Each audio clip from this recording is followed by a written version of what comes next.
Alright, we are on the draw with Rug Delver. This hand looks pretty good. We don't have any interaction yet, but we do have a Serum Visions that can find us some. I don't like that they have a Mana Dork before we have any sort of interaction. We're still going to slam this Visions on turn 1, probably off of a basic island, just in case they're quite aggressive. I think I'd rather do that than get something like a Breeding Pool here. I can't get a Steam Vents, and we're not getting a Stomping Ground to cast this Visions, so it looks like it's going to be a basic island. Hopefully we can scry into some interaction here.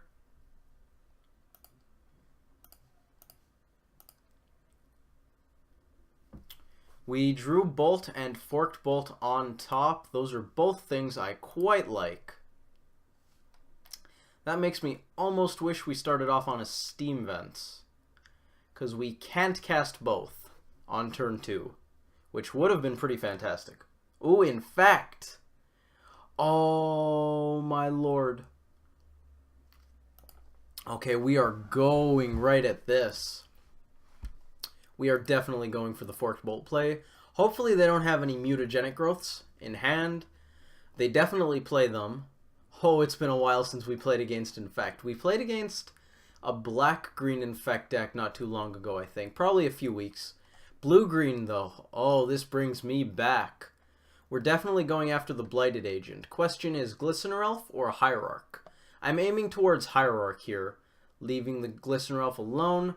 Next turn, we can play something to go after blocking the Glistener Elf. And we can always snap something back eventually. Is that good? Oh, please be good.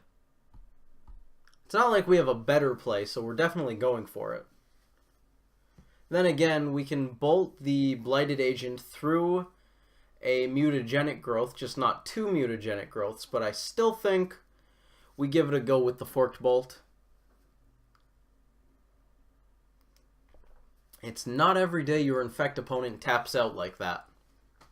And we really need to get rid of some stuff. Plus, we get a mutagenic growth out of their hand. I'm not too upset. Certainly not ecstatic.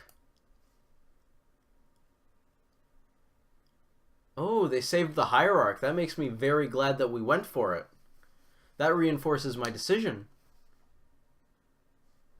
They have a Breeding Pool. They're shocking, which means they're not scared of us. They're probably just chipping in for 2 here.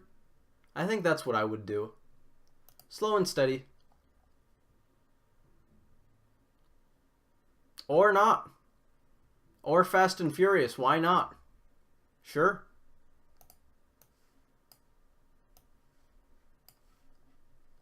Okay, so we have 2 life left as far as Infect is concerned.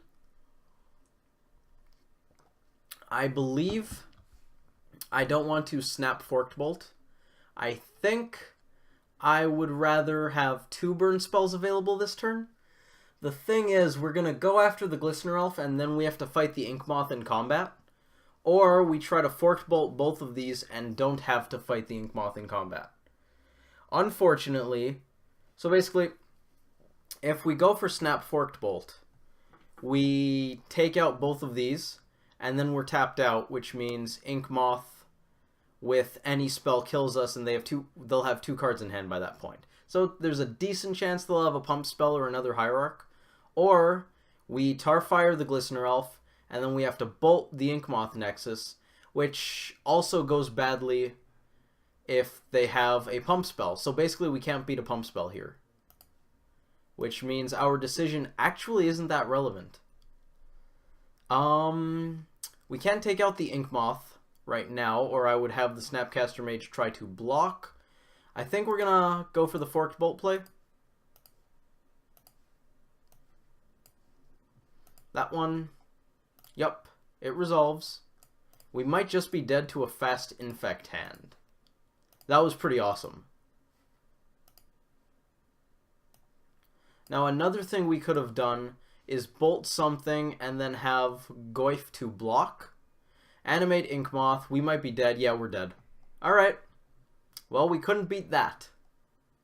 Unfortunately. Unless we just wait and save both of these. Oh, no. because then we don't have a blocker for the Glistener Elf, and we're still dead. I'm trying to figure out a line that saves us there. We had 3 mana available.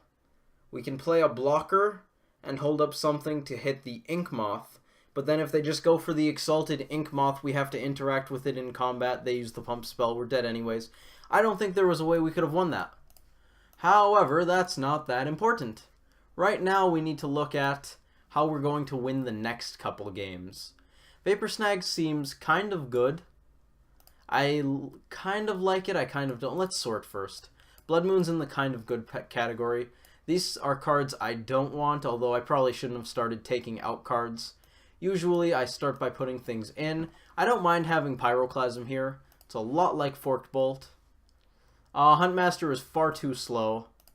And I don't think we want multiple Blood Moons. If anything, we're going to play 1. Ceremonious Rejection looks bad unless they have Spellskite, and I don't think we're going to count on them having Spellskite, especially when we want to board in the Artifact Destruction, given that it can go for Inkmoth Nexus. Staticaster seems awesome. I don't know about Spell Snare. We're going to put it with the Blood Moon. And I guess Pyroclasm technically belongs there too. We don't have a lot of stuff for Inkmoth Nexus, for Infect, which makes sense because Infect basically has the same meta share we do, which isn't a good thing for a deck to have. I think I like all of these. Pyroclasm isn't necessarily going to be great. Maybe given that we have Staticaster, we only want 1, the other could be iffy. Let's go with this. Board in 4. So far we have 2 out. I'm kind of okay with taking out the Thought Scours, but at the same time, I would like to get a clock down sooner rather than later. I think I can live with cutting 1 Snapcaster Mage because it is a little slow. That's one of the reasons we're not bringing in Huntmaster here. Plus Huntmaster, the life isn't that relevant. The bodies aren't going to be that great. Huntmaster's just bad here. That's basically all there is to it. These are basically all additional stuff and Blood Moon. And I don't even know if I want Blood Moon. I could see Blood Moon being absolutely atrocious. I definitely don't want it on the draw. Maybe on the play. I could totally see running a Blood Moon. I don't think I want to cut any more creatures. I don't really want to cut the counter spells. Maybe a Mana Leak. I could live with that. Let's cut a Traverse. That's something I can go with. Not with bringing in a Blood Moon, though that just seems so bad to me. I know it could be good, but at the same time, it could be so bad for us. I'm going to go with something more stable like a Spell Snare. Submit that. We're going to give it a go. Not playing the Blood Moon plan. I could be completely wrong here. I don't know. However, this is definitely safer. That I do know. We're going to get a Steam Vents and slam a Delver of Secrets. Like we do. Turn 2 Tarmogoyf. Looks good to me.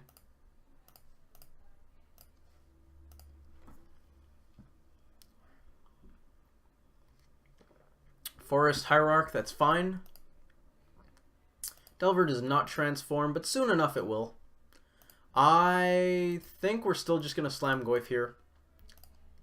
We're not holding up Spell Snare. That seems silly.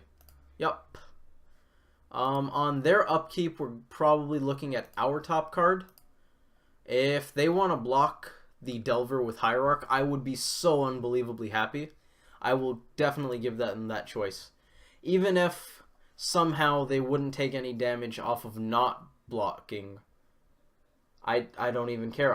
I just want to make that attack just on the off chance that they want to do that. Yup. Let's go to the end step. Crack this. Look at our top card. Hopefully we get this Delver to transform. What do we got, Bobble? It's an island. Let's draw that. We want Delver to hit the stack first so that we draw before we look. We draw. What do you see, Delver? What do you see? Spell Snare. That's not bad. That is not bad at all. That actually makes me kind of want to Vapor Snag the Blighted Agent right now. I might just go straight to it. I think we swing first, Blighted Agent is unblockable, so we're definitely not leaving anything back. You know what? I think we do Vapor Snag now, so that next turn we have Snapcaster Vapor Snag. I should have Vapor Snagged pre-combat for the extra damage off of Goyf. That was a misplay. We definitely do this before passing the turn, though, so that they don't just get to tremendously buff their Blighted Agent. That'd be bad. Something like a... not Might of Old Krosa. It's green. It gives hexproof, kind of. It's not actually hexproof. Are they going to play it? No, it's Blossoming Defense. That's the same kind of thing, though. I'm glad to get that out of their hand, because if we did this on their upkeep, they'd be starting off with a 3-3 instead of a 1-1, and that's bad. For pretty obvious reasons. We might actually just be dead here. Hopefully not, thanks to Spell Snare. It might help. It really might not. Yeah. I have no idea what they want to do there. No problem, opponent.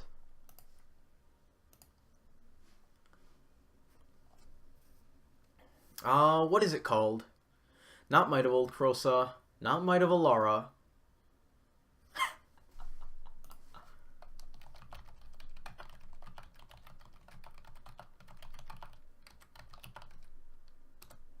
Our opponent's making a joke that we don't have Gitaxian Probe. We being both of us. Oh, good times.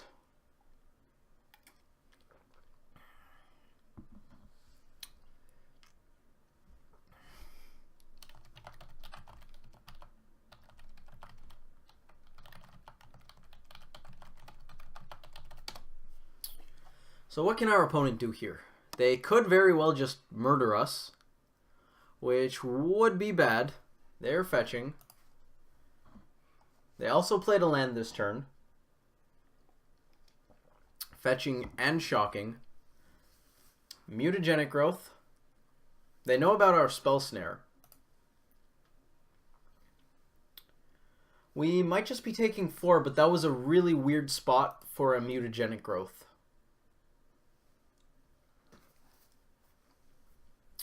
Become Immense. +6/+6. I believe we're just dead again. Infect doing infect things. Yeah, that's gonna do it. Oh, jeez. No blocks. We cannot. And that's gonna be 10 infect in one shot. So infect is still a force. Especially if you have exactly one removal spell. Having multiple removal spells would help, but alas. Yeah, that was... The nice thing is Infect kills you quickly. I do still miss it. Hopefully you guys enjoyed that video. Thank you for watching, and I hope to see you in the next one. Another nice thing about the fast matches is we get to play more Magic, which is good.